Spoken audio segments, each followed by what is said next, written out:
Hi all. இன்னைக்கு நம்ம பார்க்க போற பார்த்தீங்கன்னா ஆஷாட நவராத்திரியோட டே 6 பூஜை. இன்னைக்கு வந்து பார்த்தீங்கன்னா நம்ம வராகி அம்பாளுக்கு தலையில வந்து அந்த டர்பன் மாதிரி கட்டி விட்டுருக்கேன். அவள் ஒரு வீராங்கனை இல்லை, அதனால ஒரு சேஞ்சுக்காக கட்டியிருக்கேன்.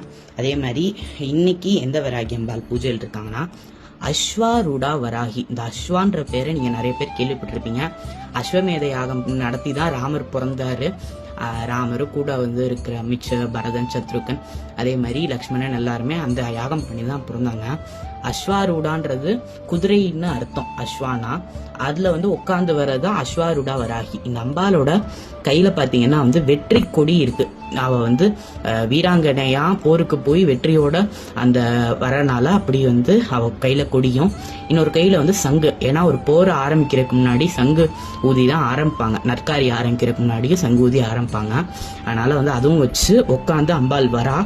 இந்த அம்பாள் வந்து எதுக்கு இருக்கான்னா வந்து எதிரிகளோட பலத்தை குறைக்கிறவளா இருக்கா. அவ வந்து இப்ப நமக்கு ஒருத்தவங்க எதிரா இருக்காங்க, அவங்களுக்கு நம்மளா இதுவே பண்ண முடியலன்னா இவ வந்து அவங்க சக்தியை குறைச்சு நம்மளை வந்து ஜெயிக்க வைப்பா அப்படின்னு சொல்றாங்க. அதை வச்சு நம்ம வந்து நம்மளோட நமக்கு தேவையானதை நம்ம செஞ்சுக்கலாம் அப்படின்னு சொல்றாங்க. இன்னைக்கு நம்ம குட்டி வராகி அம்பாளுக்கு இந்த கோழி கொண்டை அப்படின்ற பூ, இது வந்து மாலையிலலாம் வச்சு கட்டுவாங்க இல்லையா, அந்த பூல இது ஒரு மாதிரி வெல்வெட் மாதிரி இருக்கும் பார்க்க. அதுல வந்து இன்னைக்கு அலங்காரம் பண்ணி மல்லிப்பூ மாலை போட்டிருக்கேன். கான்ட்ராஸ்டா வேற எதுவும் வெள்ளை கலர்ல இல்லை. ஸோ மல்லிப்பூ இன்னைக்கும் ரிப்பீட்டட் வெர்ஷன்ல போட்டாச்சு. இன்னையோட பூஜை சூப்பரா முடிஞ்சிருச்சு.